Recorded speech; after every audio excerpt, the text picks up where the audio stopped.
いらっしゃいませ。ようこそお越しくださいました。本日はほぼ声だけの動画を作ってみました。題しまして、夏フグやわ。夜の話でやわですね。そうまだポピュラーではない夏のフグのお話を不詳私めがお伝えいたします。お休み前にお聞きの皆様はどうぞ目覚まし時計をセットしてお聞きいただければ幸いです。フグという食材に関してのお話ですから、生地私のお話でお腹が空いてしまって眠れないということもあるかもしれません。そんな時には何卒お許しいただくとしまして、当店のいつでもフグの味を楽しめるフグポン酢などお夜食にご用意いただきながらお話を始めさせてくださいませ。今回の動画で私がお話ししておりますお話は概要欄に参照先をコピーさせていただきました。別にお忘れいただいても全く結構なお話をしてまいるのですが、何だったっけかなという、もうどうにも思い出してしまったという際にはですね、どうぞご参照いただけたらと存じます。やわと申しながら、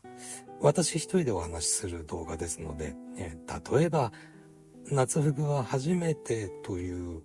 3人連れに体験していただくようなストーリーを考えました。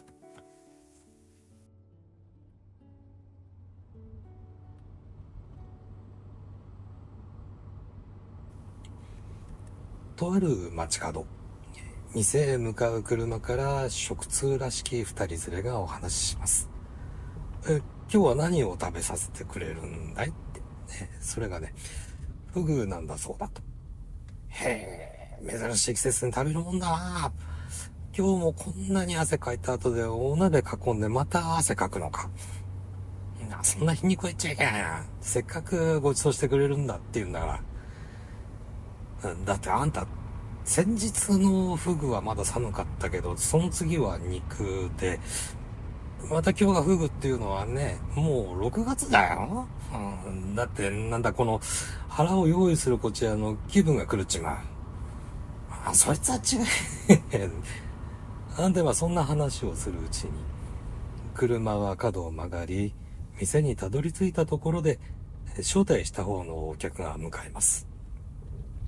皆さん気の置けないおごっておごられての中、今夜は相手がおごる番だとばかりに、たどり着いた側はいつもの心にもない挨拶の代わりに、いやー、いつもごちそうになっちゃって、そう言いながら靴を脱ぐ。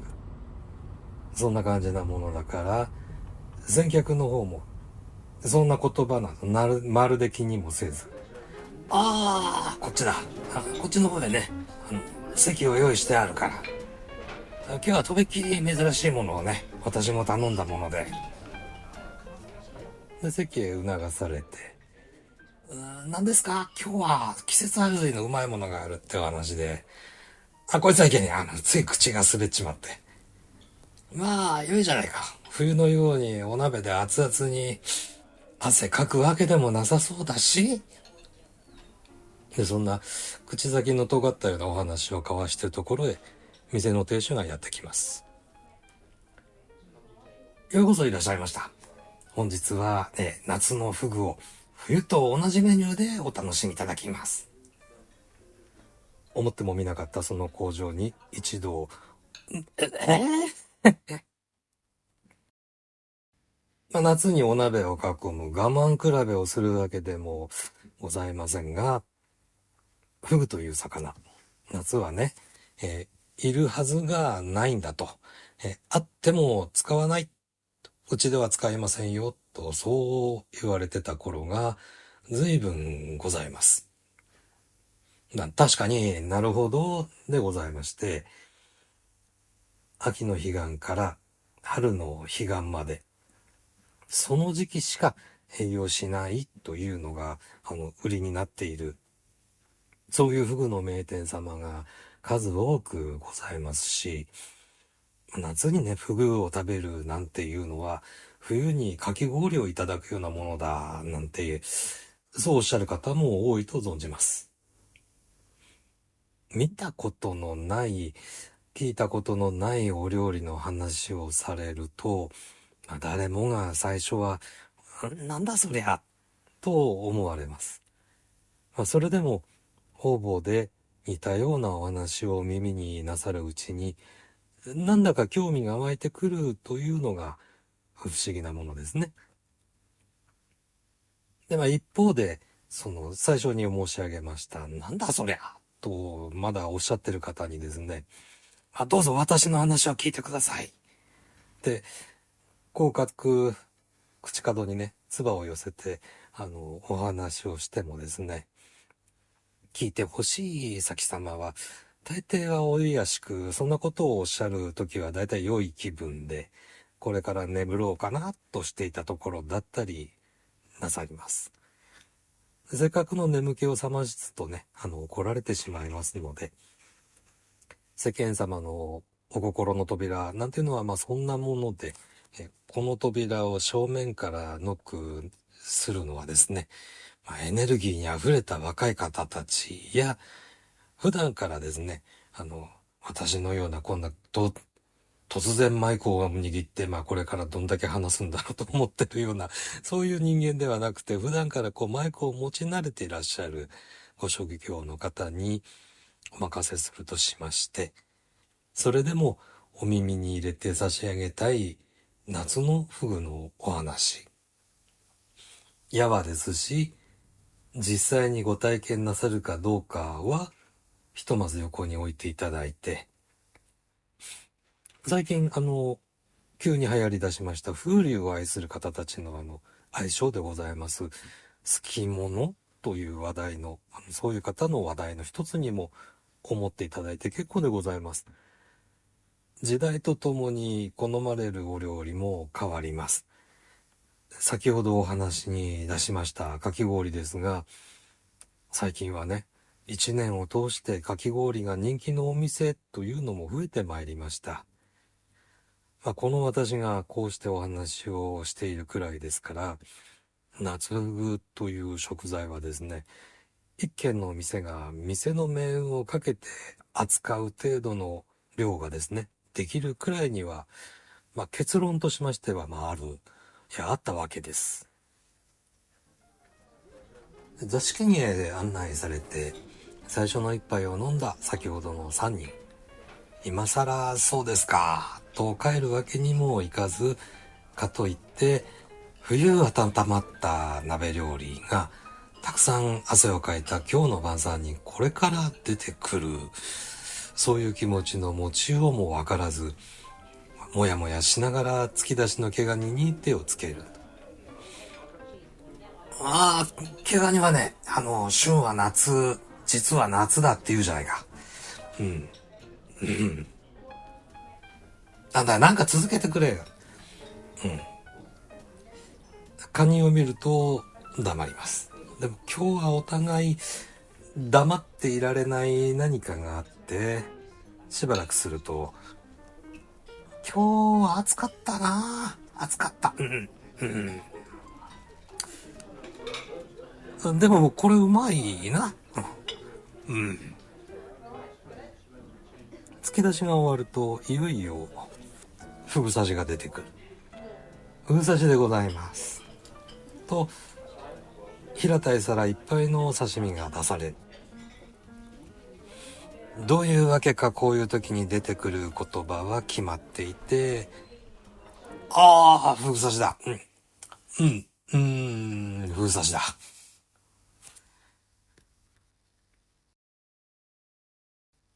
お客様が美味しい時のお声というのがございます。で、私たち飲食店主というのはですね、そのお声を伺えると喜ぶという、大変不思議な人種でございます。このお題でですね、お話を進めると、人聞きが悪いというか、どんどん我々人が悪いなと、思われますから、一番よく伺う言葉だけを申し上げますと、一言、あ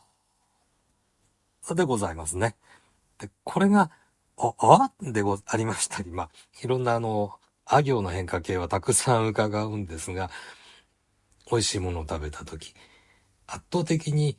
あっておっしゃる方が多いと感じております。皆様どうもありがとうございます。さて、まだまだこのお話を始めたばかりでございますが、ちょっとお題を脇道へずらさせていただきまして、このお話の中での、今喋っております私の立ち位置と申しますか、いわゆる亭主という人間がいるお店での、亭主の活用法についてお話を広げます。亭主、大将とかですね、主とか、オーナーなんて言われる店もございますね。こう、亭主を囲んでお話をなさる乱暴に一緒にさせていただきますが、いわゆる茶人の交わりと申すものだそうで、知らない同士がお茶室で対面を初めてする。で、話す話はお茶にまつわるお話ばかりをしまして、それだのにこの意気投合するだの、座が大変盛り上がっていく、そ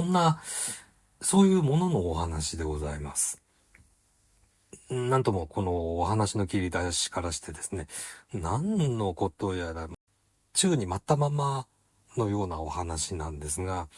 そしてまたもっと悪いことにですね、私は茶道というのを理解してませんで、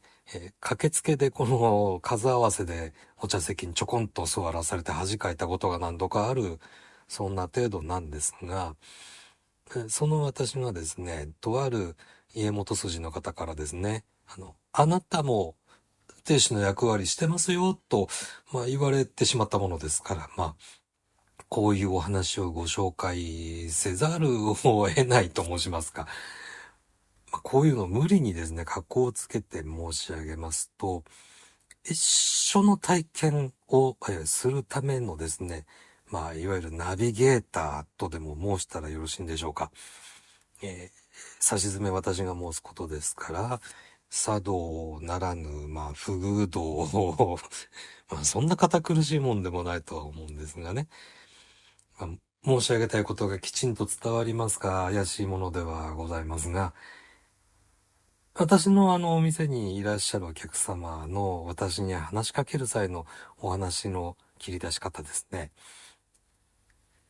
今日のフグはどこからですかと、中井さんにおっしゃっていただいて、中井さん気を利かしてくださって私を呼んでくださる。そんな切り出され方が多いですね。で、せっかく、今日のフグはっておっしゃってくださったお客様には大変ご無礼を申し上げるんですが、そのご無礼を平にお許しいただいてですね、このお話の意味を申し上げますと、今日のフグはどこからとお尋ねになったとしましてもですね、お客様は別にその話に大変深い興味があるからおっしゃってるわけでも実はあまりなくてですね、まして私がですね、今日のフグはどこどこの港からこうやってああやってそれを私がこうしてフグというのはああしてこうしてと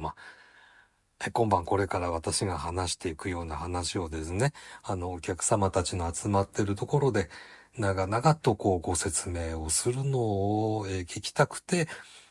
そのお話の口火切りにですね、切り出してくださったというわけでは、そういうことでもございませんで。例えば、私の店にございますお客様の目に入るものはと申しますと、お料理とですね、周りに飾ってある絵と、それから、食器、器たちと。で、こういう中からお客様がご自由にこれらの中の一つを題材になさいまして、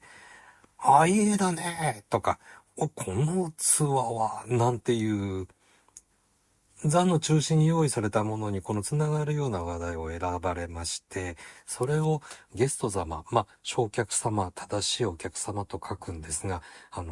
お呼びいただいて、ご招待をした大切なお客様とですね、お話ししてるうちに、お客様と話してらっしゃるお客様にですね、お互いがお相手のこの何かが見えてくる。例えばお客様が、お相手様が何に興味があって、どんなタイミングで、って相槌を打ってくださるか。お客さん、この人にこの話を向けるなら、どういう時にこう向けていったらよいか、といった感じのですね。そもそも、またお相手が自分と手を結びたい方かどうかとか、ちょっと人聞き悪いですが、時にはですね、このお客さんはいい人なのかどうかなんていう、そんなことまで、こういう感じを見えてきます。でこの感じを一言で申し上げるとですね、何やら七面倒くさい申し方になってしまうんですが、一つ場所で、一つ目的を決めて集まった同士の仲の良さと、こんな感じのものがですね、狙いなのだそうです。もうちょっと開放的な別の場所でもこういうのございますよね。例えばこの小舟に乗り合わせた同士、釣り船とかですね、ダイビングなんかもそうですね。出かける、出港してすぐの時の船の中は、妙に静かでね、どうなっちゃうんだろうな、なんて出かけるのに、戻ってきて、陸に上がる寸前になると、お互いが、ずいぶん前からの仲良しだけか、と思うぐらい、とっても良い仲になっていたりですね。船の中はいきなり大変賑やかになっております。たまたまただ同じ船に乗り合わせただけの中ですから、当然その中にはお一人で海に向かってお話ししてたいだけだった方も乗ってらっしゃるかもしれない。で、それはそれで大丈夫なんですよね。そういう方に対しては、他の方たちご一緒された皆さんの大抵の方が、船が港に戻る頃までには、この人は話しかけない方がいいかなーって、そっとしておいてあげようなんていうふうに皆さんが気がついてらっしゃる。そんなですね、同じ船に乗った同士だから感じる同じ空気で、船の中で見たもの、体験したもののお話をしているはずが、実はこの乗り合わせた相手という人物がですね、お互いにとてもよく見えるという、そういう経験ですね。で、これがですね、茶人の交わりと言われる茶道でですね、本当に茶道奥深い、ただ本当の一側面に過ぎないのだと私は思うのですが、私にあなたそれやってますよとおっしゃってた、方の、お話の延長では、これがこの茶道で感じられるんですよというふうに、伺ったわけなんですね。ほうとしか私は、申し上げにくいんですけども。そんな中で、その茶人の交わりと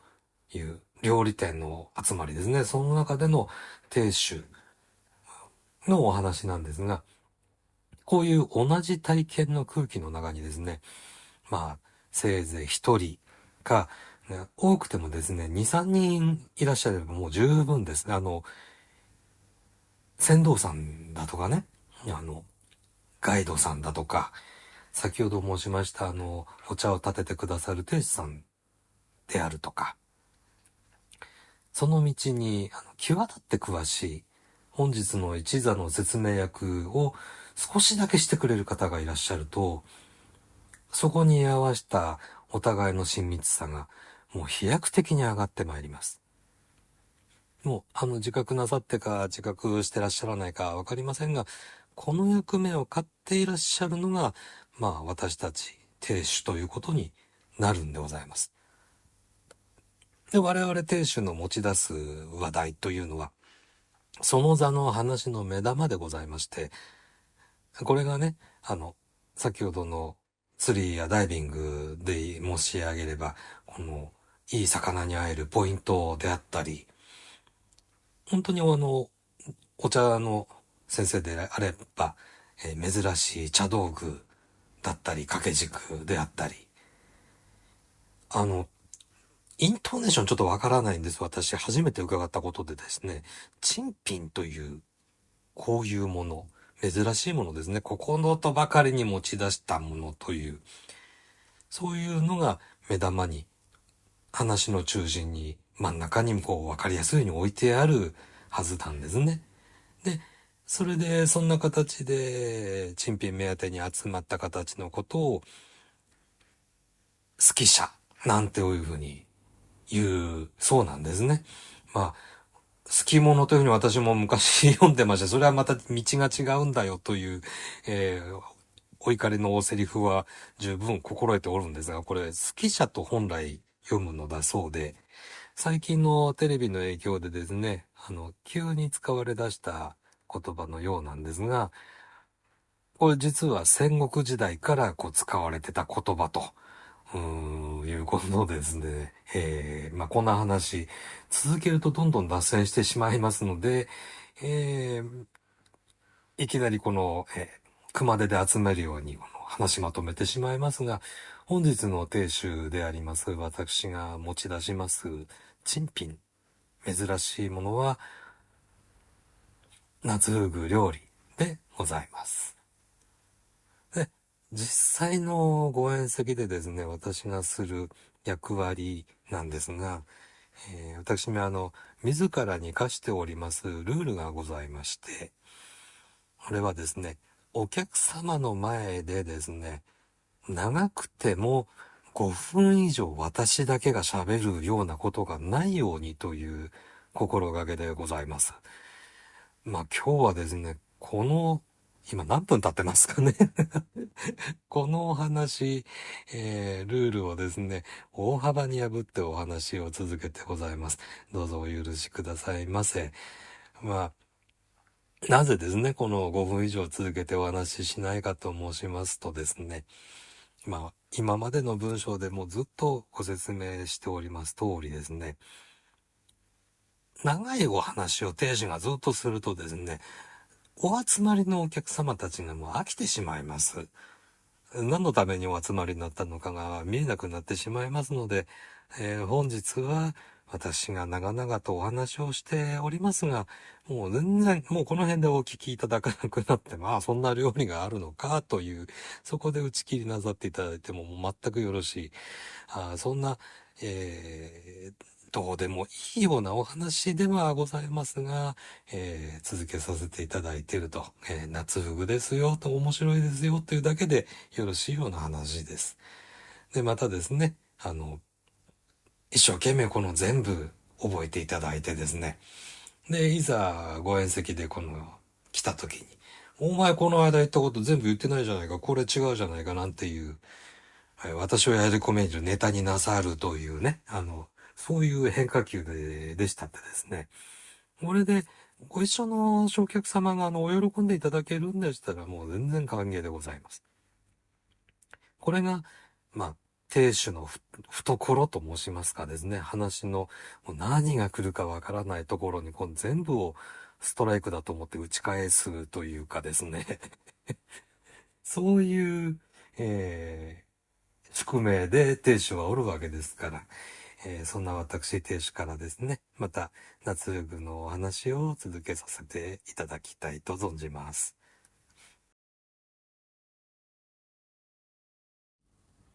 おそらく私以外が喋ったことがどうも見渡す限りなさそうなお話でですね、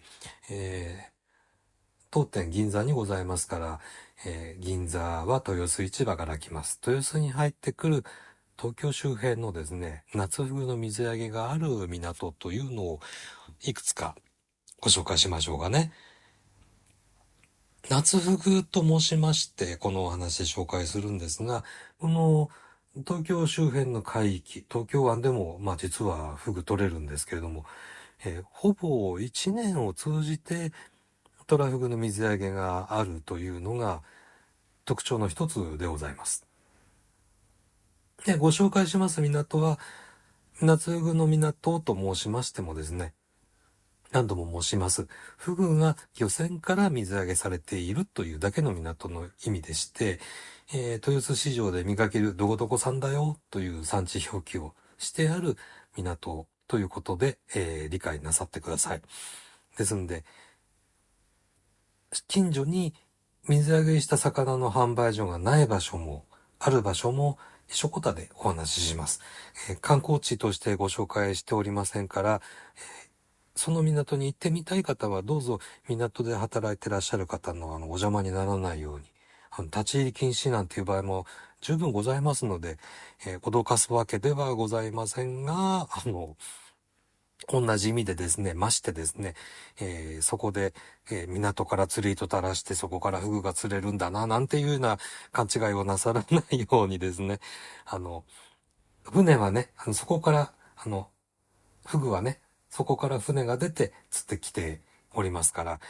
フグを釣ってみたいなという方はですね、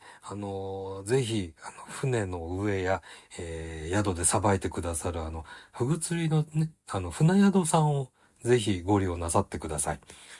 では、東京周辺の夏フグの港なんですが、まずですね、神奈川県の佐島漁港ですね。ここ、三浦半島にございまして、漁場はですね、もう相模湾に向かってますから、漁場は相模湾になります。で、ここね、大きいフグが水揚げされるんですよ。で、しかも、身の取り扱いもとっても丁寧ですね。お腹のところがこう赤くなっちゃって、こう、水揚げされたから下に落っこっちゃったな、なんていうようなフグが、そう見えない、いい港なんですね。ここは、横浜横須賀道路、いわゆる横横道路というのを南に行きまして、一番近い場所ですと、逗子インターから頭陽新道を通って、葉山のヨットハーバーを抜けて、もうちょっと先までいらっしゃると出てきます。近隣の魚の料理店で、この佐島漁港の魚楽しめますからね、こちらご利用なさってください。まあ、どうしても港をご覧になりたいという方はですね、葉山界隈、狭くて入り組んでますから、ぜひね、遠回りのようでもその他先のランプまで突き抜けて、戻ってきた方が早いかもしれません。とっても小さな、でも本当に綺麗な港です。次ですね、千葉県の大原漁港です。外房というとことはですね、漁場はもう太平洋ですね。場所的にはですね、御宿海岸、ここの北にあります。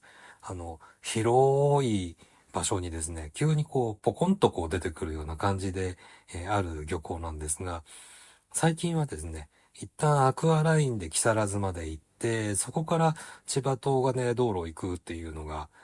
一番近いかもしれませんね。ただ、有料道路を降りてから、地形のなだらかな千葉県にしては、ちょっとこうアップダウンが続く道をしばらく走ります。で、大原にはですね、ちょっと前までこの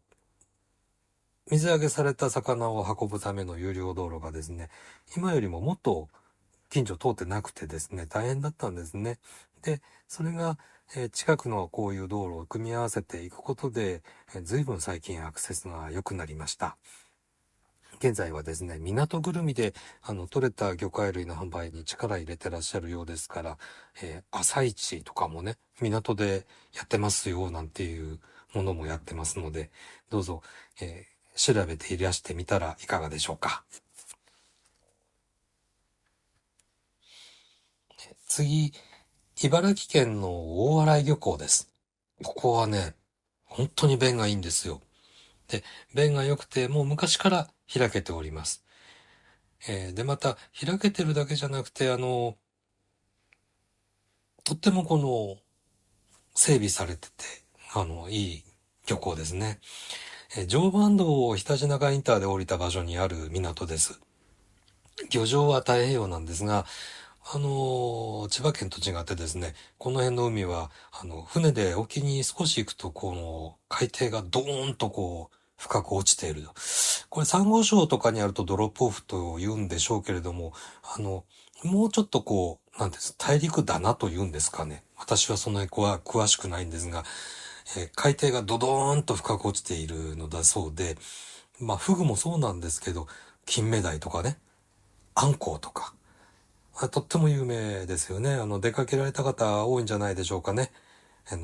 申し上げた通りですね、朝市ですとか、観光市場、それから食堂、お土産店、仕出しの料理屋さんなんかも全て完備なさってます。アクセスも本当に良くて、他の港から見たらもう、まるで港のほぼ真横を有料道路が通ってるような、そんなイメージです。で、街が本当、とっても綺麗で、集まる皆様のマナーがとってもよろしい方の場所ですから、嫌な思いをしないで済むような感じかな。むしろちょっとゴミ捨てられないなとか思うぐらい、気をつけていけるような、そんな場所です。すぐ横にですね、大洗神社さん、大変由緒ある神社さんもございますので、お参りもどうぞいらしてください。さて、福島県は相馬漁港です。相馬野馬追の相馬ですね。ごめんなさい。ここ私ね、まだ行ったことないんですよ。あの、いわき市にあります、小名浜漁港までしかちょっと私は出向いたことがないんですが、テレビでここ数年相馬でトラフグがとても豊漁だと伺ったものですからご紹介します。今までね、魚影がゼロだったんだけども、最近になって急にフグが上がるようになったと、報道されてたんですが、ちょっとその辺が私の記憶と違うので申し上げさせてください。相馬、いわきに限らず福島の魚はですね、福島って書いてあるんですね。市場で見るときは。で、まあ、福島の港っていうのは少しずつなんですが、とっても良質な天然フグが取れる場所で、あの、磨きフグというですね、下関が有名な箱に入ってる、この除毒をちゃんとしたね、美味しく食べられるフグ、そういうのではない、本当に生きてるフグが売られてる、市場に入ってくるんですけれども、もう私が駆け出しの頃、もう30年以上昔からですね、何度も当時の築地市場で、産地札を見た覚えがあるわけなんです。ここ、私もテレビで見ただけです。観光市場も大変活況だそうなので、もしよろしかったら、足を運んでくださいませ。で、まあ、一応ぐるっと紹介してみました。どの市場もですね、服は、くれぐれも海の魚でございますんで、先月まで豊漁だったんだけども、今日入ってないです、なんていうことがですね、どの港でもよくあるんです。また、先ほどお話ししました通りにですね、もともと観光客向けの港でないところも大変ございます。水揚げの、そのフグが水揚げございますよということをお知らせしたくてですね、あえてこの場を使いましてご紹介申し上げました。ですので、お出かけの際はですね、直前の情報と、それから残念な時のですね、大対策を考えていただいて、お出かけになってくださいませ。先ほどの3人です。料理はフグ刺しが終わって、焼きフグ、そして唐揚げに移って、本当に冬と同じ料理が出てます。なのに、一口ごとに冬は感じなかった爽やかさが溢れてきます。レモンよりシャープなポン酢の香り。汗をかいた今日の暑さは、久しぶりの食欲に変わって、3人とも、鍋まだかな。鍋まだかな。冷房の効いた個室で、季節はもう夏でも冬でももうどっちでもいい。すっかりフグの季節になっております。夏の魚といえば、嘘作り、カレイですね。カレイよりも潔いフグ刺しの味わいです。ポン酢の香りが食欲を誘って、脂が乗ってるという言葉に、少々お腹がくたびれている季節ですから、脂がゼロなフグをお腹が待っていないわけはございません。まさにうなぎの逆ですね。そういえば、うなぎはもともと冬の食べ物でした。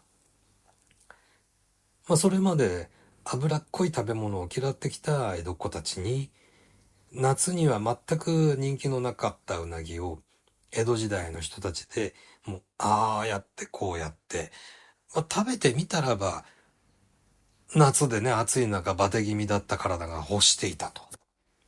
それで、今では夏の代表のごちそうになっております。で、かたや今ご紹介申し上げます。フグの旨味の栄養素はコラーゲン。疲れに速効ですね。夏の体に受けが悪いはずがございません。春先の産卵期から外れている夏のフグは、むしろ冬よりもふっくらと太っています。豊洲市場からですね、5月にもなるとこんな風な電話やメールが来ます。生きたままのトラフグのことをですね、略して、イケトラと申すんですが、メールでですね、イケトラ大きいのが上がりましたけど使いますか？こういう頼りをですね、市場の方から来てくれたりですね、私の方から、何月何日にご予約が入ってるんだけども、それまでにイケトラ捕まえといてっていう、絶対こちらの方が多いんですが、こうやって綱渡りのように夏の天然フグを探したり、融通し合ったりしております。天然トラフグに限ってお話をしますとですね、実は夏のフグというのは3年ぐらいでどんどん産地が変わります。冬の間はですね、先ほども申し上げた美味しくさばいて箱に入った磨きフグというそういう食材があるんですが、この食材のおかげでお料理を出す側にとりましても大変手間いらずなんですが、夏場になるとですね、この磨きフグを作る港の近所にフグがいなくなっちゃう。もっと北の方の海に離れていってしまうので、そうすると、生きのいいフグを捕まえて、私たちのようなですね、フグを美味しくさばくノウハウがあるお店の、腕の振るいどころということになります。さて、先ほどの3人はどうしたでしょうね。フグチリを食べ終えて、ふーっと息をついた3人。これいいな。いいよな。疎水まだかな。どこの夏の食べ物に土壌がございます。これ背にうっとつなげて、せうと書いて、しょうと読むのが旧仮名遣いなんですが、なので、どぜうと書いて、土壌鍋のことなんですね。で、夏の暑さを吹き飛ばす暑気払いでは、土壌有名なんですが、この土壌鍋は、暑い店内で、七輪に乗った、薄い鍋にですね、乗っかった土壌鍋が人気でございます。熱々の土壌を食べたらですね、お店の方から扇子やうちわを渡されます。で、このうちわを持って、店の裏に案内されまして。そうすると土手がありまして、土手を登っていくと、そこに川が流れてる。大きな川、東京だと隅田川ですね。で、ここ、夕方、この海の方から川上に向かって風が吹いてくる。これがたっぷり汗をかいた体には本当に気持ちがいい。これが江戸の暑気払い。最近だとですね、茶道。ね、カタカナの茶道ですね。サウナの、ロウリュ、これも同じ理屈ですね。ロウリュなさった方いらっしゃいます？暑いサウナの中に、スタッフさんが来てくださいまして、バスタオルで汗の溜まった体に、バーッともう一回熱気をかけてくださいます。と、一気にですね、大粒の汗がですね、ドーッと出てくる。これが何とも心地が良い。暑さを払うには、もう一汗かくというのが、やっぱり気持ちがいいですね。お雑炊も食べ終えてデザートの3人。やっぱり汗かいちゃった。吐いちゃったな。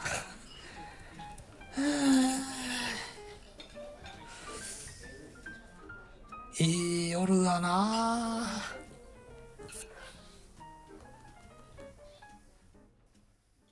結局、なんだかんだ申し上げまして、もうかれこれ、当店はですね、60年にも届きそうなぐらいですね、夏の副料理を手掛けさせていただいてまいりました。今日の私のこの長々とお話をしましたが、辛抱強くここまでお聞き続けてくださいました皆様、本当にありがとうございました。いい夜だなーで終わってもよろしいんですが、先ほどの3人組の話、お店出てまでの話までまとめさせていただきましょうね。お腹を少々さすりながら満足げに歩いていく3人。白子食べてなかったな。これ白子ね、それ冬だろ。じゃあまた今度冬に来るか。